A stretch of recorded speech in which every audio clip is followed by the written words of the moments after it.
Hello. Oh, I'm their neighbor, and they called, and they're like, can you go see if she'll answer the Oh, yeah, he sent us as well, so. Yeah, I'm like, I live in my house. Just next door? Okay. All right, well, you got this. All righty, man. Appreciate it.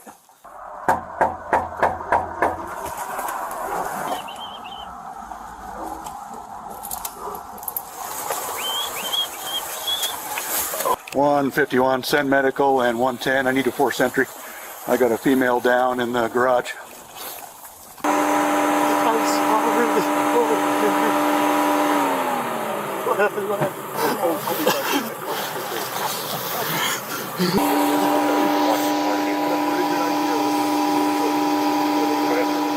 For months, the Krug family lived in terror of a relentless stalker who seemed to know their every move, forcing them to live in constant fear. But when police arrived at a bloody crime scene, digital evidence revealed a chilling twist. The monster wasn't lurking in the shadows, it was the very man promising to protect her. Alright. When did he pop back up? So, first text message was back in October. Okay. Just threats. Just out of nowhere? Yes. Just He pop does back? this. He does this, and he's been doing it for over 20 years. Okay. So this is, This is the first time it's this violent and Okay. aggressive. Normally it's hey, how's it going? Okay. Nope. So, the last contact was, I'm guessing, more than 5 years ago, just because it was I had a Facebook account at the time, and I don't have that, and I haven't had it since pre-pandemic, so. Okay. Easily, like, whatever, how many years before that. Yeah, no, completely out of the blue and not engaging at all, so there's absolutely no response from me. Okay. And he's still going.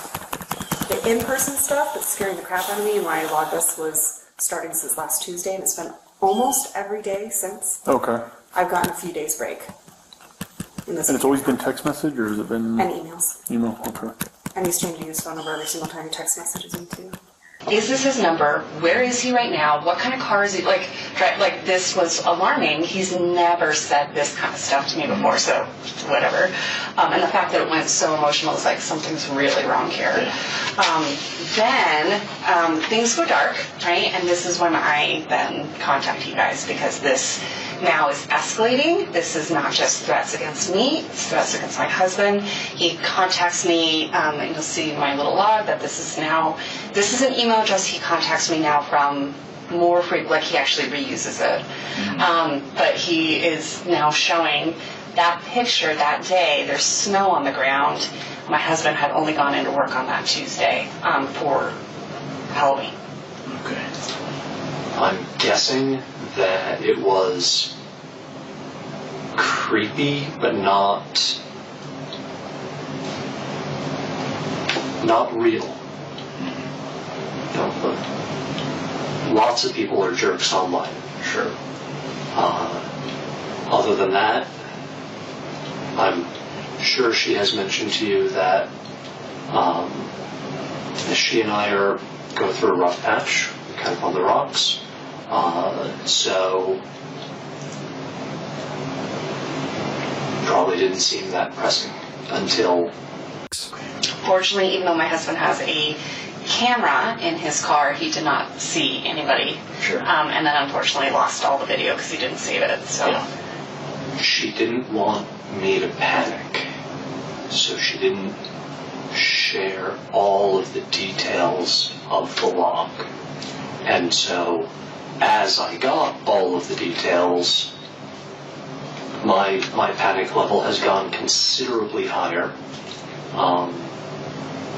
Not now, because I'm in a police station. Sure. And honestly, this is the safest I've felt since Monday at lunch. So anyway, just a lot of very sexually explicit, very graphic, very just like poke the bear kind of thing.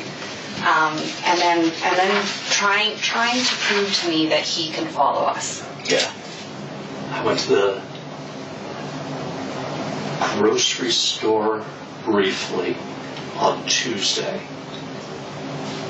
and someone behind me dropped a can, and I panicked. Yeah.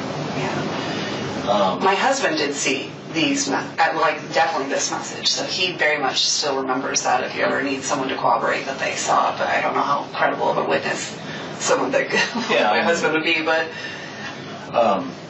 Yes and no, but... Yeah.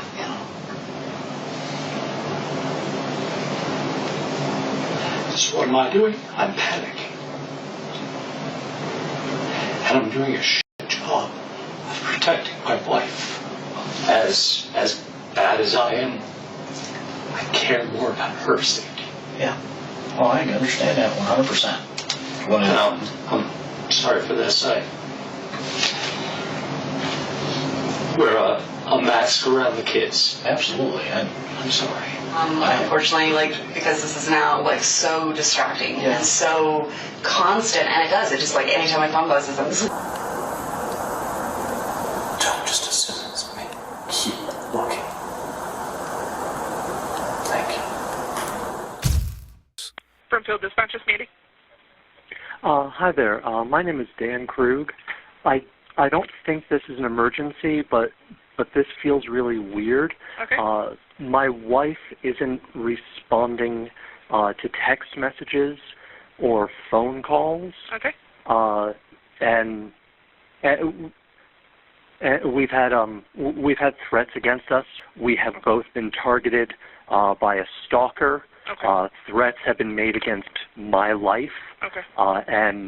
And threatening to kidnap her, which is why I'm nervous that she's not answering me. Yeah, I didn't protect her. I was supposed to protect her. Let them know about She had a gun. She was supposed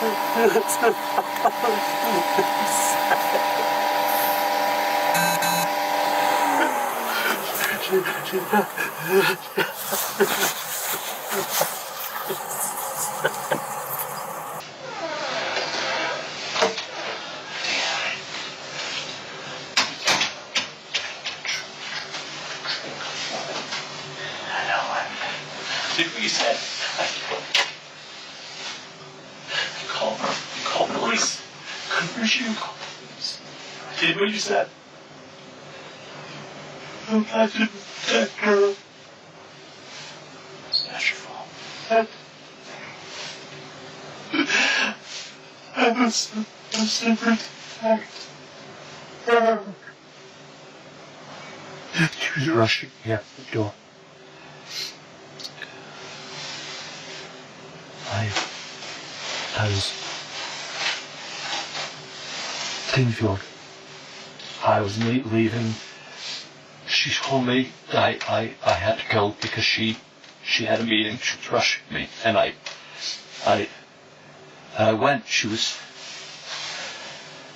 sent tissue, but she texted me asking me to pick up. So I canceled or skipped my my CFO meeting, so I could get, and I left her for this. And you couldn't get a hold of her. She sent you that text.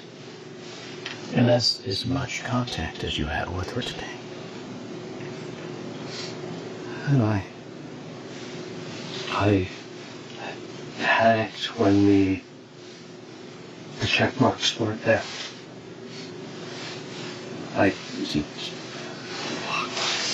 What do the check marks mean? Got it. Proceed with getting the answers that we both want. Yeah. I had two different voices going through my head right now.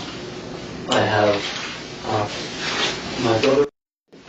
Yeah, I've mentioned him. He's the sheriff's lieutenant. And I have his voice saying, talk to the police. And in typical cop fashion, he married a prosecutor. So I had Lynn's voice in my head going, get a lawyer. Daniel ultimately agrees to talk, for now, but one detective digs in for further details. I just want to... What caused the, anxiety or panic as to why it was so concerning that she didn't respond? It was a really specific question about a time impacting the kids. That's something she will always respond right away on. And then, other than that, that was enough for me. That felt weird. It hurt me that she didn't tell me about the stalker when it started, but she brought me in right away once he sent her a picture of me. And at that point, she brought me fully up to speed, and I saw the horrible messages. I saw the ad, all that crap. And that's when she and I started working on game plans. Again, what do we do to protect family, to protect the kids, define your threat level. She had a gun, she was armed. I don't want lethal items. We didn't let each other kind of be alone anywhere. Had to take dogs for walks. We would do that together. So it almost sounds like all this kind of maybe even brought you guys closer, not maybe emotionally closer, but you guys were physically sort of working on things besides your kids. There was a mutual... Yeah, there was... Over the course of November, there was a better team feel. Okay. We respond to crisis. Right. And I told her at that point, I told her I didn't want to die for someone to care about me anymore. That's really hard. And I told her I wanted uniforms. And how does she take that? Angry. Obviously. Mostly anger that I said it now, with everything else going on. So she said she didn't want to talk about it until all of this was done. And then he got quiet, and we just kind of sat in the... I want a divorce. Okay. I have loved her for 20 years. Mm-hmm.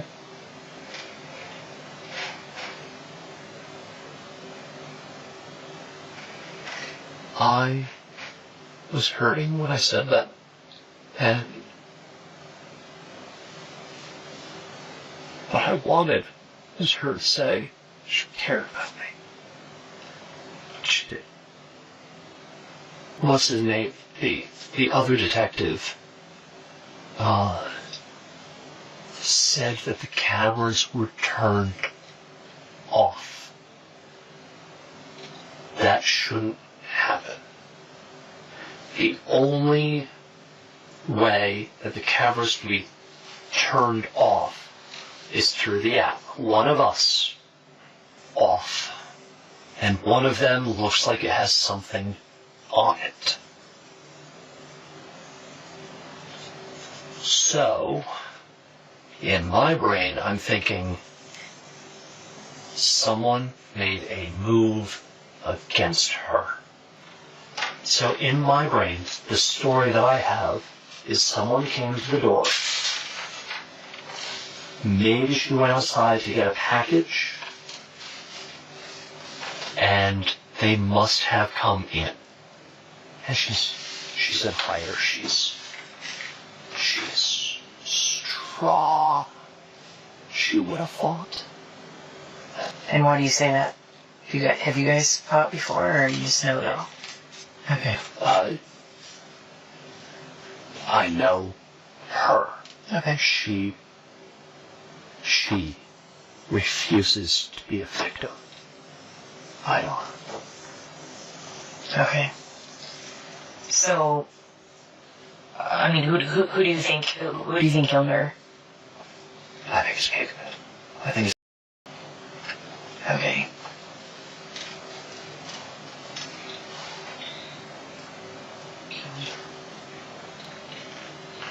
I'm sorry, that's the first time I ever said that's. I'm sorry to... Well, that's what happened, and that's why we're taking this so seriously. Now, Daniel again points the finger at the alleged stalker when investigators reveal some conflicting information. What if I told you that we had already spoken with him? There's no way that he was in town today.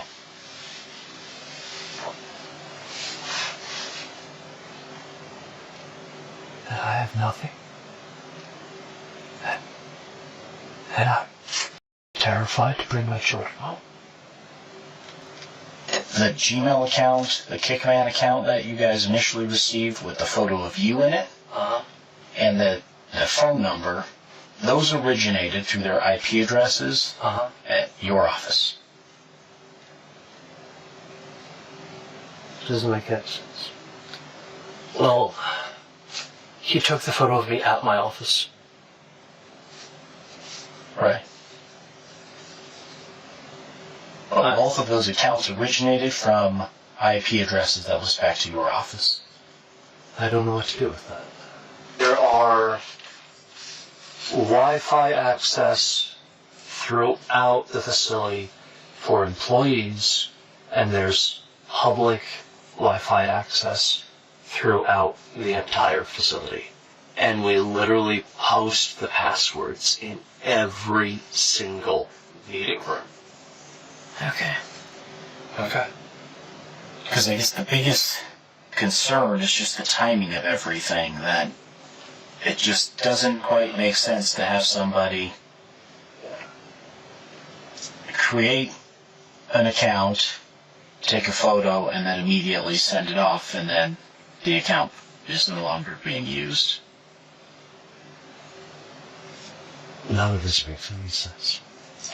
Things are certainly pointing in one direction right now. So I'm going to throw this idea out there. Right? You know he has reached out to her in the past, a number of times. She's been very open about that, yes. Right. The last time was 2016-ish. He had asked her at one point if she wanted to have sex.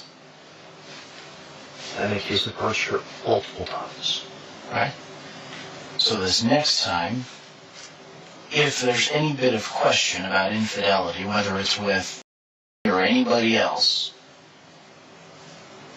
we might create an account to see if we can create a facade, or see if Christile's actually interested in it. So we ask her and push the bounds a little bit and see if that will confirm our suspicions of infidelity.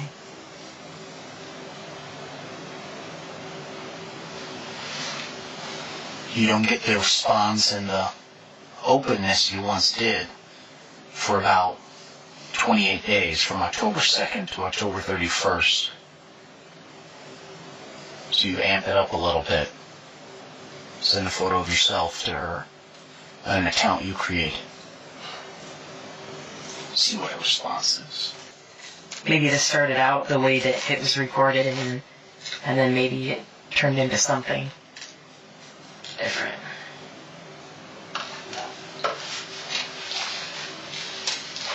Is that would suggest that I would put my children through this.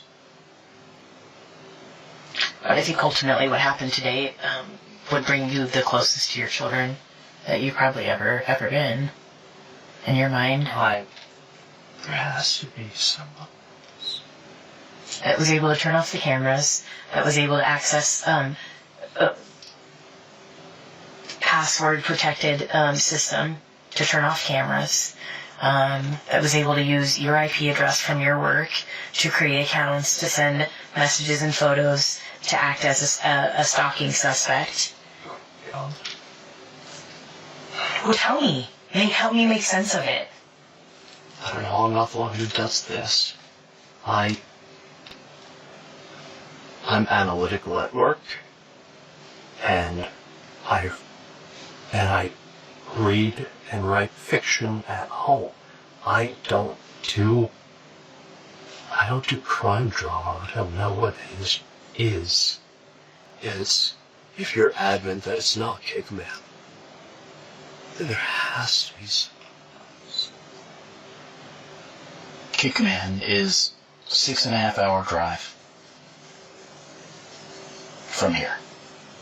There's no way you could have made that drive. If you flew, we would have record of that. That doesn't show up on any sort of flight record through the FBI, DEA, Homeland Security, anything like that.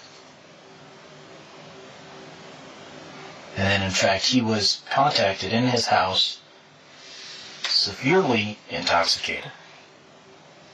Let's join officers more than 8 hours away in Eagle Mountain, Utah, where they catch up with the man who Daniel claimed to be responsible for the crime. I'm going to ask you a couple of names to see if you recognize any names. Okay.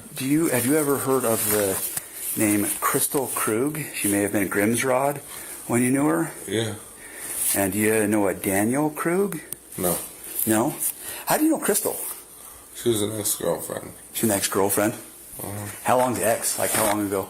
1999. Oh, so like a long while ago. She was my very first girlfriend ever. Oh, okay. Yeah. When was the last time you talked to Crystal? Has it been a minute? It's been a minute, yeah. Like since you moved from... Yeah. Yeah. So that would have been what, back in 2014? Yeah. The ex was definitively ruled out after investigators said he had a verified alibi and no evidence to show he had traveled. All this time that we've been looking for him, for the protection order, and you just found him today, like that. Because I've been looking at you, but I've been waiting for these records to come back.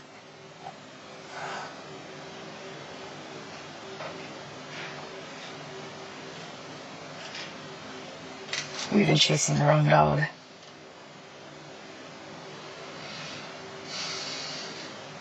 Am I under arrest? Is it? It sounds like you're accusing me.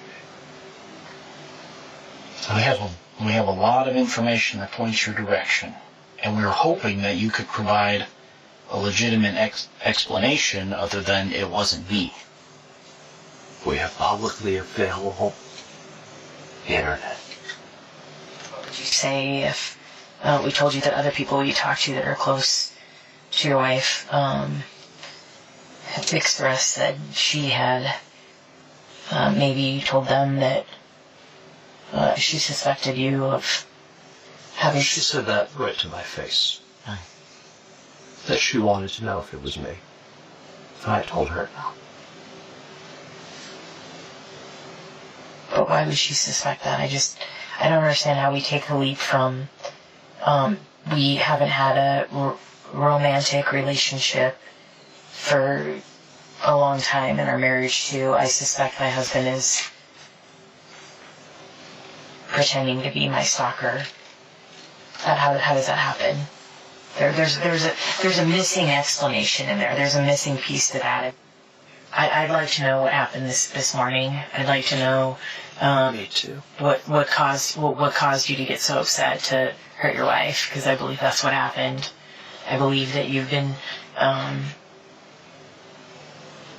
because there's no other logical explanation. I want to know what happened to her. Did she fight? Did she get shots off? Where was she in the house? So tell me. Did she fight? Did she get shots on? Where is she in the house? We haven't been there to know, and there's only one person in this room that can tell us. Detective King Solomon and I have been here with you.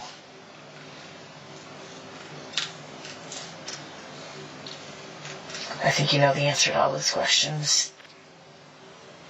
I think you got confirmation or found out that she had a boyfriend this morning, or something happened that pissed you off, and you did something that you regret now because you can't go back, and you can't go back to stalking her secretly, or pretending to be her stalker, or making plans, having cooperation with one another, although it's not romantic, having cooperation with one another to fight together against Kickman.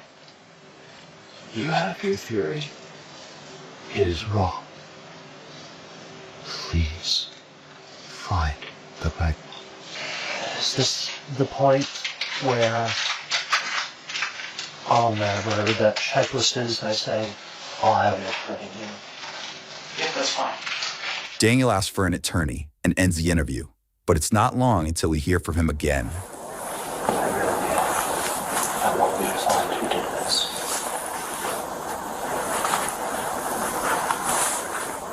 Because I know it's. You don't believe that? Fine. Just don't stop looking elsewhere. Something. Okay? Find who did this. Are you married? With kids? Divorced? Right behind it.